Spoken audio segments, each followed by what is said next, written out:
الله أكبر الله أكبر الله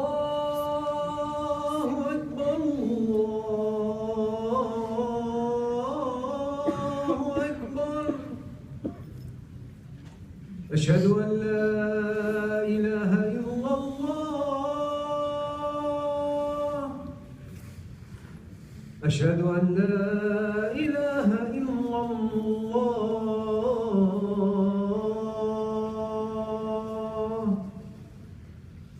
أشهد أن محمدًا رسول الله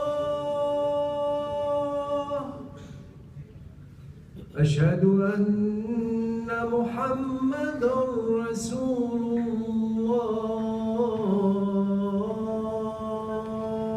الله حي على الصلاة حي على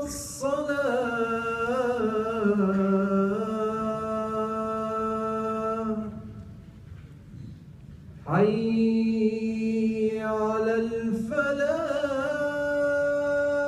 الفلاح حي على الفلاح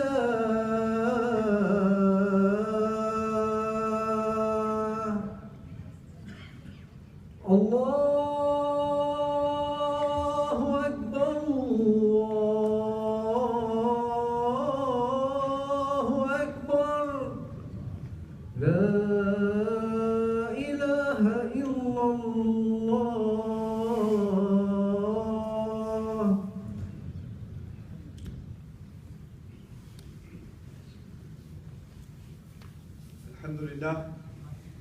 الحمد لله خالق الوجود من العدم وجاعل النور من الظلم ومخرج الصبر من الألم وملقي التوبة على الندم فنشكره على المصائب كما نشكره على النعم ونصلي على رسوله الأكرم ذي الشرف الأشم والنور الأتم والكتاب المحكم وكمال النبيين والخاتم سيد ولد آدم الذي بشر به عيسى بن مريم ودعا لبعثته إبراهيم عليه السلام حين كان يرفع قواعد بيت الله المحرم فصلى الله عليه وسلم وعلى أتباعه خير الأمم الذين بارك الله بهم كافة الناس العرب منهم والعجم فالحمد لله الذي لم يتخذ ولدا ولم يكن له شريك في الملك ولم يكن له ولي من الذل وكبره تكبيرا والحمد لله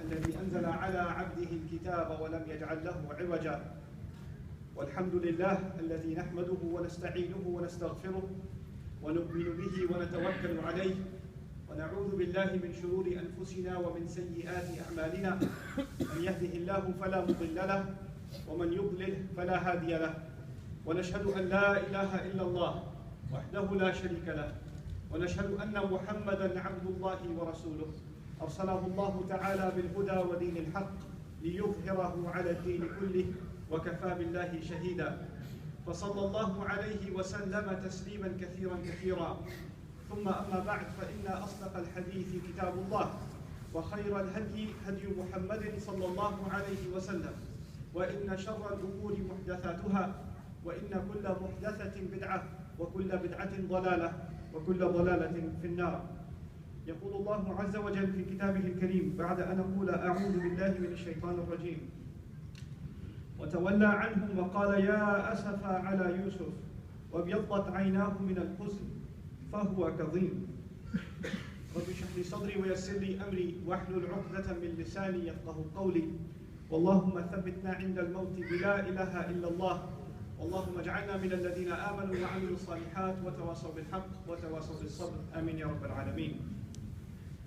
Allah Azza wa Jalla describes in Surah Yusuf لقد كان في يوسف وإخوته آيات للسائلين. In Yusuf and his brothers there are many miraculous signs for those who ask questions. The first thing I'd like to share with you is something about the word sa'il, the one who asks questions. In the Arabic language, sa'ala is also used for someone who seeks something or someone who's in need of something. So the Quran will also say, فَأَمَّا السَّائِلْ فَلَا تَنْهَرْ. The one who asks, don't push them away, but also that means the one who's in need. The one who's in need. And this is why يَسْأَلُهُ مَنْ فِي السَّمَاوَاتِ وَالْأَرْضِ كُلَّ يَوْمٍ هُوَ فِي شَأْنٍ. Everyone in the skies and the earth is actually not just asking Allah, but everyone in the skies and the earth is in need of Allah. And Allah fulfills those needs all the time. This is important to mention because Allah teaches lessons for any who seek answers. In this particular surah, Allah says, pay close attention to Yusuf and his brothers, and later on we'll learn also pay attention to his father. But not just if you're curious and you want to know more, but when you have a need. You and I are going to have needs, and our needs are going to be met by the ayat of Allah. And so in that hint that Allah gave in the beginning of this surah, Allah has told us something profound about this surah. This is obviously a surah about a dysfunctional family, in which there's a father who's trying to do his best, and he did his best to raise his kids, but they didn't turn out the way he was expecting, except a couple of them. And they've got quite a few problems that result because of what you can originally only call jealousy. So there are emotional, psychological problems inside of this family that led them down a road of a lot of trial and a lot of tribulation.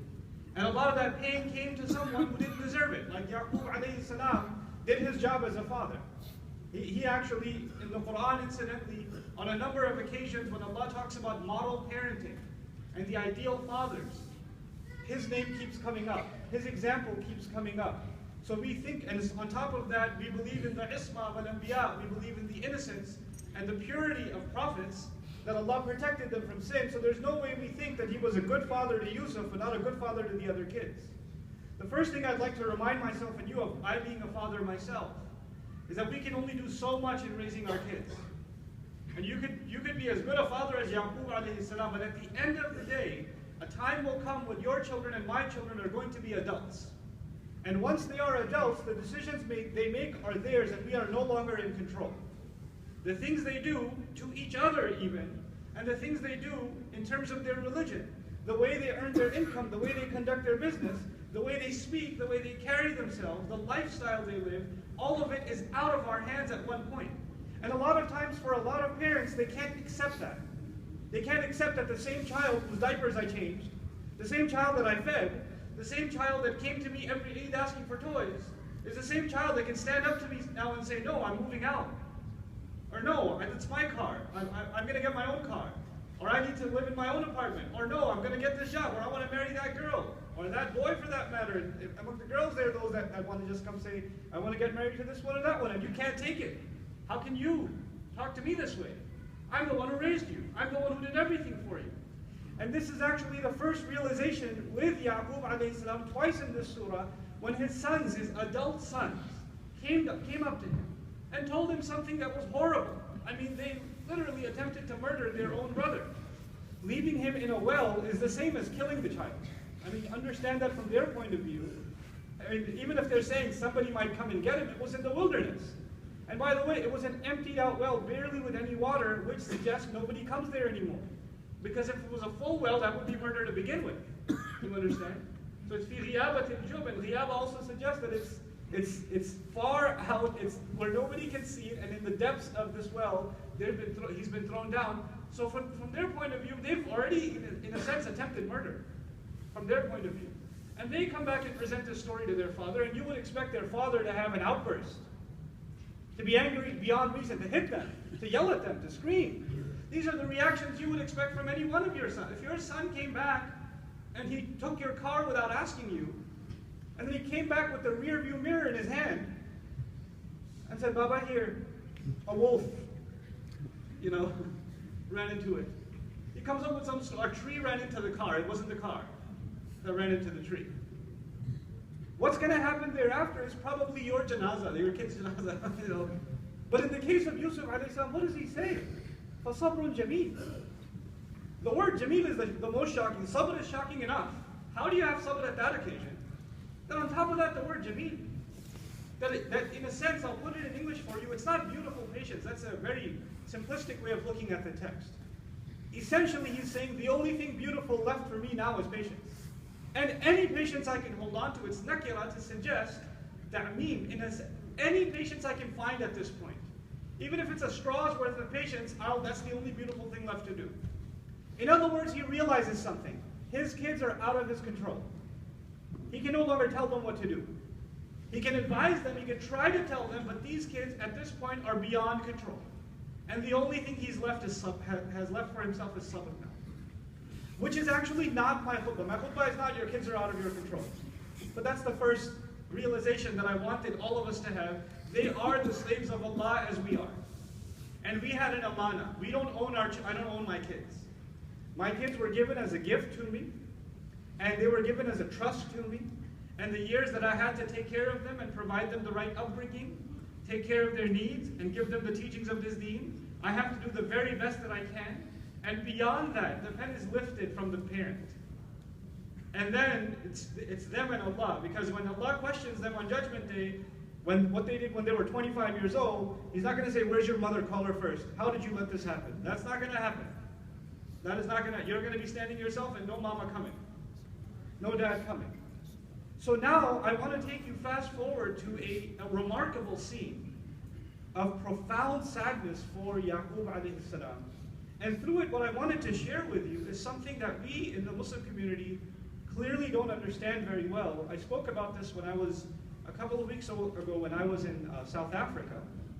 And I didn't realize how deeply it would cut a lot of people that I interacted with after the khutbah. So I'm actually going a step further than what I shared with the community there.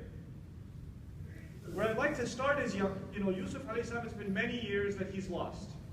And Yaqub alayhi salam does not know if his son is dead, does not know what happened with him, but he's still crying over his lost child for years and years and years, which is already very unusual. The loss of any loved one is shocking, and you cannot help but cry.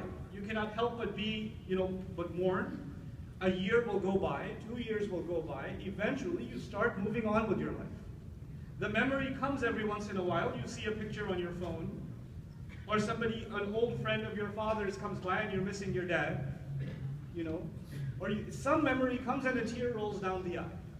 Or you go to a place where you used to go to all the time with your son, and the son is no longer there. And a tear will roll down your eye. But it's not like 24/7, that's all you think about all the time. Eventually, life starts moving on. Eventually, you start healing. Like any physical wound, this emotional wound also starts healing. But in the case of Yaqub alayhi salam, it's been many, many years. He lost his child as an adult, and now we know he's old enough to even be a minister. And yet his sadness hasn't gone away. And even though we don't learn anything about that sadness for a while, his sons have gone because times are tough. They go to pick up, food items, rations for survival. And when they go to get those rations for survival, they come back having lost Binyamin, because Yusuf alayhi salam held him back. That is not the part of the story I want to explain today. They come back to their father saying, we lost another boy. We've lost another child of yours. So this father, in the Quran, Allah, he skips so many details. He doesn't tell us so many things. But the things he just chooses to tell us are for you and me. Allah isn't just telling you and me a story. I started with that. He's telling me something that I need. He's telling you something that you need. His sons come back to him and he says to them, بَلْ سَوَّلَتْ لَكُمْ أَنفُسُكُمْ أَمْرًا. No, you are just coming up with a convenient story. You're just telling me something that makes things easier for you. Even though this time they're actually telling the truth. The first time they came and said, Yusuf got eaten up by a wolf, what could we do? They did make up a story. They did come up with a convenient lie. But the second time they're actually telling the truth. But the father, even when they're telling the truth, is saying, you're lying to me again. Which isn't the case. What are we learning? We're actually learning that once you lose trust, it's not easy to gain it back. It might even be impossible to gain it back. And it's not unfair of the father to say, I don't trust you anymore. Even if you came with a true story, you've already done the damage before. You no longer have credibility. You don't have credibility. We, as readers of the story, know they're telling the truth. And he, as a prophet of Allah, still won't give them credit. Because in that place, they've lost trust. So when young people in this audience complain that their parents don't trust them, they don't trust me anymore. They keep asking where I've been. They put a tracker on my phone. I mean, I erased the app, but still. Why did they do that? Can you talk to my parents to trust me more? The first question I would like to ask is, how did that happen? What did you do? What did you get caught with, more importantly, that led them to not trust you anymore? It's one thing that you don't trust them to begin with, which was not the case. As a matter of fact, the first time around, the father did trust them. And he had his concerns, but he let them go. He let the son go. He let Yusuf alayhi salam go. So there was an element of trust. But then that trust was violated, and there's no reason for that anymore. So for parents also, there's a bit of advice. If your young sons and daughters are asking for your trust, and they have never before given you a reason to doubt them, then it is actually the reasonable thing to do for you to actually put trust in them. Don't doubt them unreasonably. Don't instill your doubts and your fears in them unreasonably. We, for example, raise our daughters in these countries. I come from the United States, you guys are in Canada, I see families in Australia and England, all over the West. We live in a non-Muslim society, a very liberal society. Our daughters and our sons go to colleges and universities here. We trust them enough to send them into a campus in a kind of fitna that you never saw in your lifetime. We trust them enough and pay tuition for them to go there. But we don't trust them enough when they say, there's a person I'd like to get married. I mean, you sent them into the lion's den where zina is normal, and now they're coming back with a request for nikah, and you're saying no. Not out of the question. Unless this person comes from our village back home, and we like the way they make tea, this isn't going to happen. Which is absurd. There needs to be a lot more trust than that. It's an unfair demand we put on our sons and our daughters. But in any case, I'll keep moving along. Yusuf alayhi salam then says again, فَصَبْرٌ جَمِيلٌ. The only beautiful thing left again is what? Patience. Again, years later. He said this way back, and now he's saying it again. And we're learning something about that. As outrageous as the situation is, there are two things inside of us that conflict. There's our minds, our ability to think in a reasonable way, and our emotions. And in stressful situations, we lose our mind, and we let our emotions do all the work. So if there's bad words coming in your mouth, and you want to lash out, and you want to yell and scream, and you just let it all out, and you don't worry about the consequences until later. Understand something. Sabr is not that you're not angry. He is angry. And we're going to learn about that. Yaqub alayhi salam is extremely angry. He's extremely upset. And Allah is not expecting him to not be angry or not be upset. But the way to channel that anger and the way to channel that sadness and that frustration is the guidance of the Quran. That will save you from problems. At this point, he could have just as easily disowned his sons. I want nothing to do with you anymore. You murderers, you liars. You betrayed me enough. I've had enough of you. He doesn't do this. And now listen, فَصَبْرٌ جَمِيلٌ. I'll find beauty and patience once again. عَسَى اللَّهُ أَنْ يَأْتِيَنِي بِهِمْ جَمِيعًا. I'm hopeful that Allah will bring all of them back to me. He's still hopeful about Yusuf. He's been crying about Yusuf. He's still hopeful about Yusuf, who there's no reasonable way to know that the child even survived. As far as anybody else is concerned, he's as good as dead. Lost cause. But no, I'm still hopeful that he, Binyamin, and the older brother who stayed back, all of them, Allah will bring me back. Allah will do a reunion. He's optimistic. And you would call that insanely optimistic nowadays. That just sounds insane. To his sons, it actually sounds insane. So now, his frustration. With Allah, he's optimistic. With people, he's frustrated. Remember this lesson. With Allah, he's optimistic. With people, he is frustrated. There's a big difference. When you get angry with what people have done, sometimes people become angry with Allah. They become frustrated with, why did Allah do this? Why has Allah done this? Listen to what Yaqub alayhi salam said before. By the way, who did he lose before? Yusuf. Listen to these words. قَالَ هَلْ أَمَنُكُمْ عَلَيْهِ كَمَا أَمِنْتُكُمْ عَلَىٰ أَخِيهِ مِنْ قَبْلِ. Before he let Binyamin go, he said, should I trust you just the way I trusted you with Yusuf? Should I trust you? And he lost Yusuf, but immediately he lets Allah know, Ya Allah, I'm blaming them, I'm not blaming you. He turns to Allah and says, وَاللَّهُ خَيْرٌ حَافِظًا وَهُوَ أَرْحَمُ الرَّاحِمِينَ. Allah is a better guardian. No, I'm not questioning how well Allah guards. And Allah is the most merciful, most loving of all those who can show mercy. He lost his son and he doesn't complain to Allah, Ya Allah, why did you let this happen? No, Allah, you're the best guardian. I don't question that. I will question what my sons did. I will question what my family did. Don't turn your heart, the pain in your heart that is rightfully directed at the people who have done you wrong, and turn that into you blaming Allah, that Allah did something wrong. Keep those two things clear. This is one of the hardest tests of Iman any believer will ever face. Any believer will ever face. Because when death in a family comes, when loss in a family comes, when sickness comes, when trial comes, when loss of job comes, loss of business comes, then the shaitan comes along with it. And shaitan says, see, you make all those du'as, what happened to them?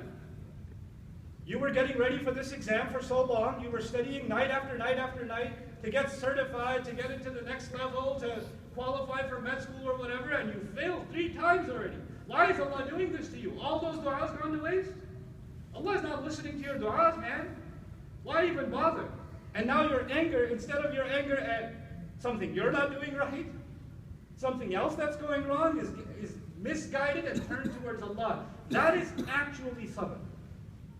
Real sabr is that you don't misdirect your emotions towards Allah. You maintain the right emotions towards Allah Azza wa Jalla. Even though the people deserve it. The people deserve anger. And so what does he do? وَتَوَلَّى عَنْهُمْ. He turned away from them. He can't even deal with them anymore. He turned his back on his kids. There is a time where even the most righteous of people, we expect them to be like angels. No matter how frustrated they are, hey, how could he just be angry like that and turn away? You should have more sabr. And I'll repeat something I've said before. One of the worst things we do in our community and in our families is when somebody's crying and when somebody's in pain, we go to them and say, just have sabr, okay? Why don't you have more sabr? Yaqub alayhi salam is crying over Yusuf alayhi salam for decades. Allah doesn't give him a lecture, you should have more sabr, stop crying. Crying is okay. Being sad is okay.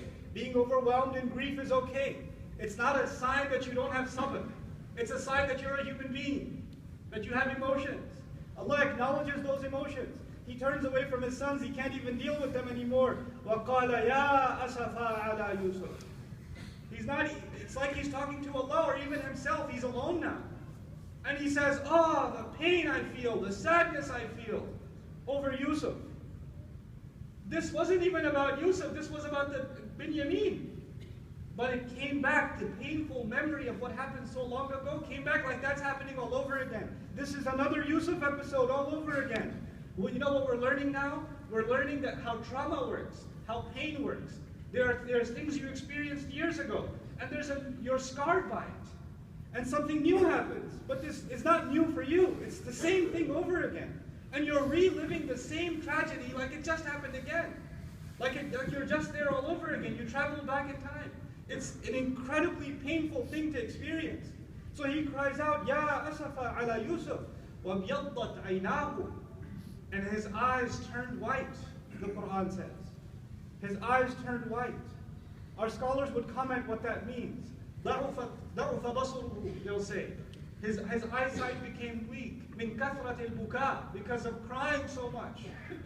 And some say this is Jumla Haliyah, which means his eyes had already turned white a long time ago. And on top of that, this tragedy. As if Allah is saying he's cried so much that he's pretty much lost his eyesight over crying. The pupils of his eyes can barely be seen. They've shrunk away because of the tears. That's how much this man has cried. And yet, in the Quran, this is the man that says Sabrun Jameel. This is the man that twice says patience is beautiful. Or the beauty in life can only be found when you're patient. Why? Because again, the distinction. He doesn't blame Allah. He'll take his complaints to Allah, but he won't blame Allah. He knows who to blame, and he doesn't confuse the two. He never gets that question in his head, why is Allah doing this to me? That question is out of his head, out of his heart. That's the one question, by the way, that will ruin your iman. Why is Allah doing this to me? It's such a simple question, and it's such a common question. Why did he let that happen? مَا أَصَابَ مِن مُصِيبَةٍ إِلَّا بِإِذْنِ اللَّهِ. There's not a single calamity that will ever hit you. Nothing ever targets you, except that Allah allowed it to happen. It's true. وَمَن يُؤْمِن بِاللَّهِ يَهْدِ قَلْبَهُ. And whoever can maintain their faith in Allah, even though they've been struck with something hard, Allah will give them the ultimate gift. Why did He give you difficulty? Why did He put you through pain? Why did He make you lose all your money? Why did you lose your health? Why did you lose your loved one? Why did you suffer? For one gift. That one gift is, if you can keep Iman, Allah will give guidance to your heart. Guidance to your heart. Nothing in this life is more valuable than guidance in your heart. And that doesn't come cheap. And if you can earn that guidance, that is the one thing that will matter when we stand in front of Allah. إِلَّا مَنْ أَتَى اللَّهَ بِقَلْبٍ سَلِيمٍ. No, nothing will benefit except someone who comes before Allah and their heart is healthy and sound. They have no issues with God. They have no complaints against Allah. They're completely content with their master. This is the struggle of Yaqub alayhi salam. What I wanted to share with you actually, before I let you go, is yet another thing about how Allah does not dismiss the power of sadness and the power of depression. It's not a lack of Iman that you're sad. It's not a lack of tawakkul in Allah that you feel pain, that you're grieving. It can become so overwhelming and so overpowering that even a prophet of Allah, like Yaqub alayhi salam, a great prophet with a profound legacy, even he can be debilitated. He can actually almost become crippled because of the sadness that he feels. It's not something small. And so you find the commentary that Allah chooses to explain to us. I told you He turned His face away from His sons. He's by Himself. He's crying again. Oh, Yusuf, the pain I feel over Yusuf. It's as if I'm feeling it all over again. وَابْيَضَّتْ عَيْنَاهُ مِنَ الْحُزْنِ وَهُوَ كَظِيمٌ. His eyes have already become white because of sadness. And he keeps on swallowing more and more. What does that mean? Kadhim, to swallow. Kadhama in Arabic, and the expression in Arabic is kadhima ghaydahu, to swallow one's anger. There's a lot of anger he has that he has to swallow because every time he sees his sons, he sees the cause of his sadness. But he still has to be a father to them.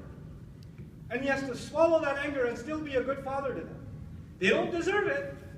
They deserve to be kicked out, but he knows what he must do as a father. He has to be a good father because he has to stand in front of Allah. That amana was given to him. He has to be a source of good counsel and support for his sons. So even those same sons that practically murdered Yusuf, when they're going back into the city, he's going to give them good advice. And he's going to tell them, go look for your brothers. And don't be pessimistic. لا تيأسوا من روح الله. Don't be pessimistic. Don't lose hope in Allah's love and mercy. It takes a huge heart for you to still be good to someone who's hurt you so badly. It takes a lot to swallow. And that's the appropriate language of the Quran. وَهُوَ كَظِيمٌ. He's swallowing it constantly. He has to take it in. There are people that have hurt you, that are in your family. And every time you see them, you remember what they did. But you have to swallow that and still be good to them. You still have to fulfill your obligations to them. And it's not going to be easy. Just like it wasn't easy for Yaqub alayhi salam, Allah is describing this is a constant struggle. The sifa is used, not Kaldim, Kalim. He constantly has to swallow this. He has to consume this all the time and overcome it all the time. It's not easy. You're never going to become angels. You're never going to be in complete control over your emotions. They're going to come. And there are going to be times when you're so frustrated, you'll turn away. So and that's the other bit of guidance here. When the situation is so out of control, when your family member is so abusive and so horrible towards you, that you can't get yourself out of that situation. I'll say it and you can question me later if you like. It's completely fine. If your parents are abusive, if they're psychologically abusive, if they're physically abusive, and you stay away from them because of their abuse, then you're not sinning. You are not sinful. Nobody can come and tell you you should be the best of your parents, go listen to them curse you again. No, it doesn't work that way. Allah has given ihsan towards parents, but parents have also been given an obligation, and you are not supposed to put yourself in harm's way all the time. You're not. You can do good to them from a distance. You can do good to them from a... I have close friends whose parents were so abusive to them, emotionally, psychologically abusive. The guy is in the presence of his mother, he gets a seizure. And then he cries at night that I can't be good to my mother, Allah is going to throw me in hell. Wallahi al-azim, Allah will not throw him in hell. That is not the reason. That is not the reason somebody will be punished. Because of the wrong somebody else has done. When Yaqub alayhi salam as a father is turning his back from his sons, you could say this is silatul rahim. This is the bond of family. You're not supposed to cut bond of family. You're not supposed to turn your back. Yes, you are when they're abusive. Sometimes the best thing you can do is keep a distance. Yelling and screaming, fighting and arguing, that you don't do.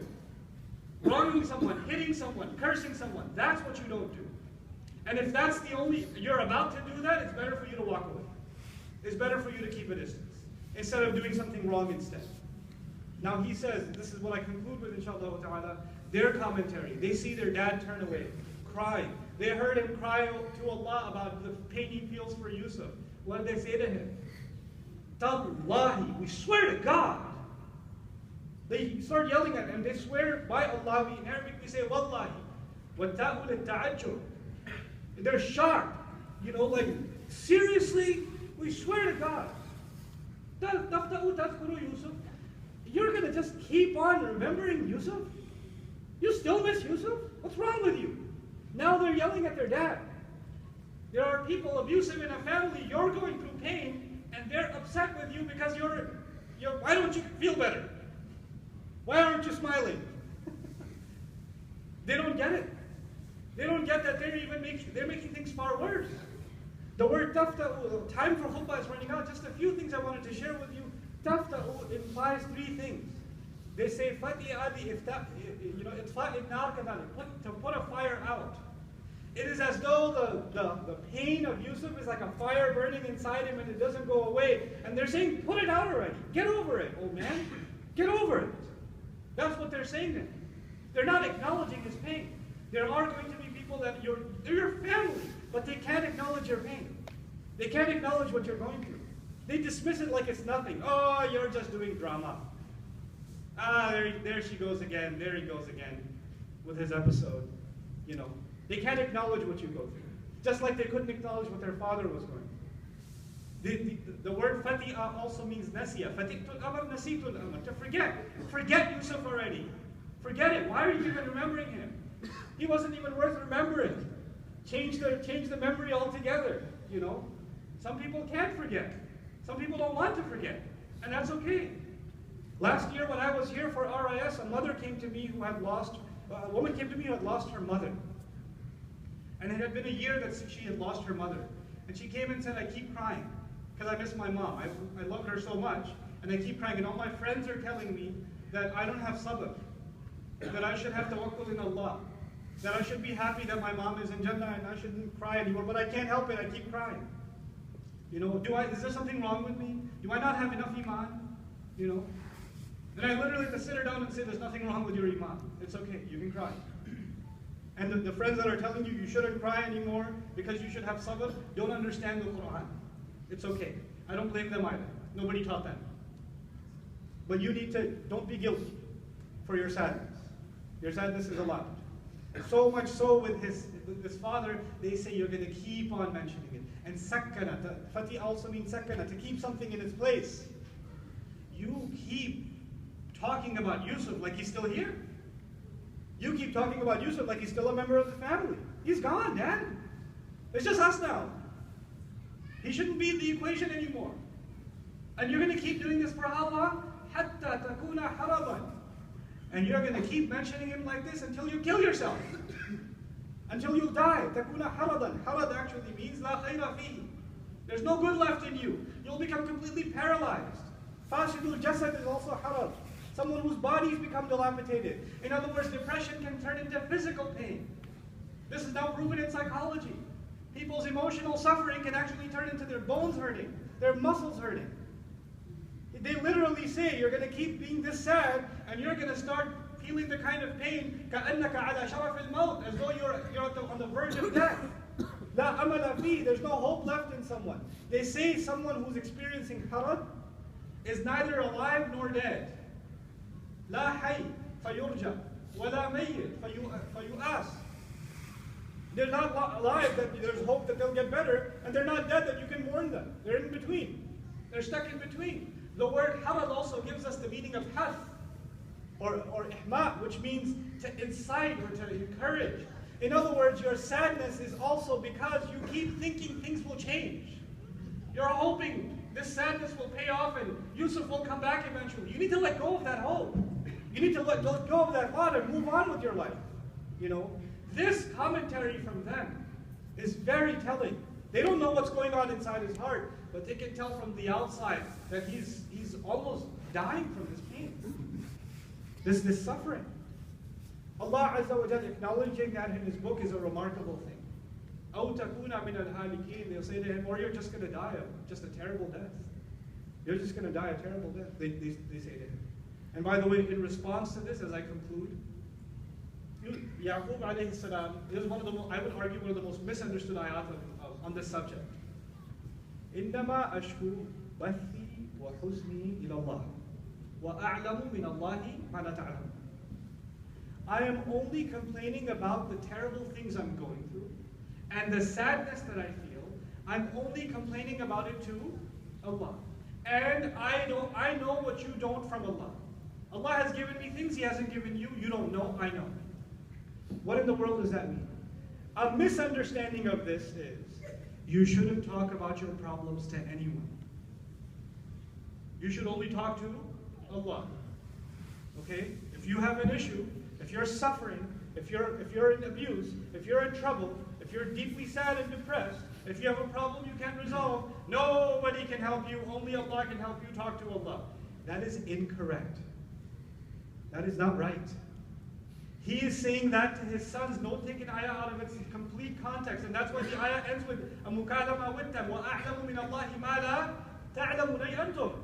Those sons of his are not the right people to talk to.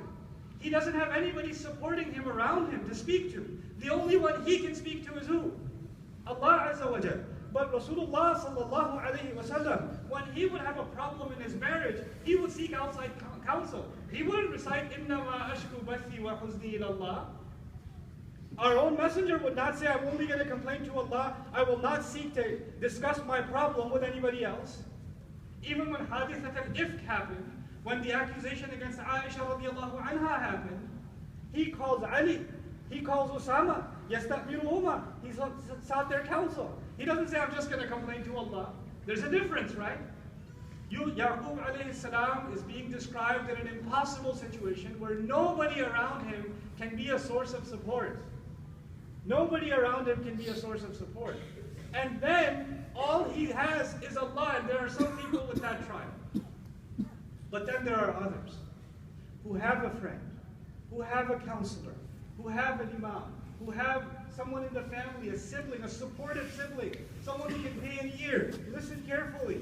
And that is actually a sunnah of Allah's Messenger, sallallahu alayhi wa sallam, to find someone you can share your problems with, to share your tears with. I'm reminded of our mother, Aisha radiallahu ta'ala anha, when she was sitting and crying because the problem was overwhelming. فَدَخَلَتْ عَلَيَّ إِمْرَأَةٌ مِنَ الْأَنصَارِ فَجَلَسَتْ تَبْكِي مَعِي.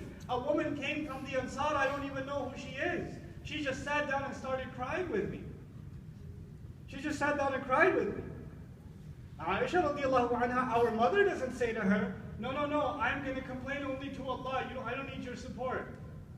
That's not how it works.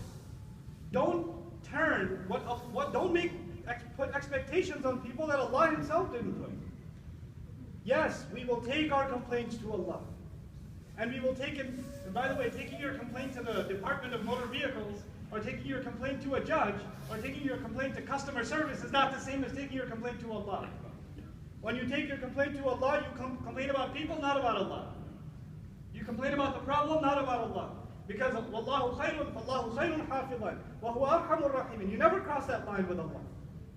A lot of people I've heard, how are you doing? Bas ji, kya kare Allah Ta'ala ne dala hai musibat mein. How's it going? Well, what can I say? Allah has put us in problems, but alhamdulillah. Hey, you don't talk about Allah like that. That's not iman. That's not ashku bathi wa huzni ila Allah. Don't misunderstand this ayah in this way. Take your problems to Allah Azza wa Jalla.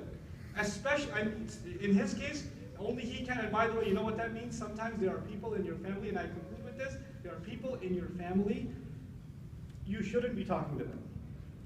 They make things worse. They're insensitive. They hear you and they dismiss you. And they've done it 10 times before, and you're the genius who goes back to them for more beatings. وَأَعْلَمُ مِنَ اللَّهِ مَا لَا تَعْلَمُونَ تَوَلَّى عَنْهُمْ أَوَّلًا.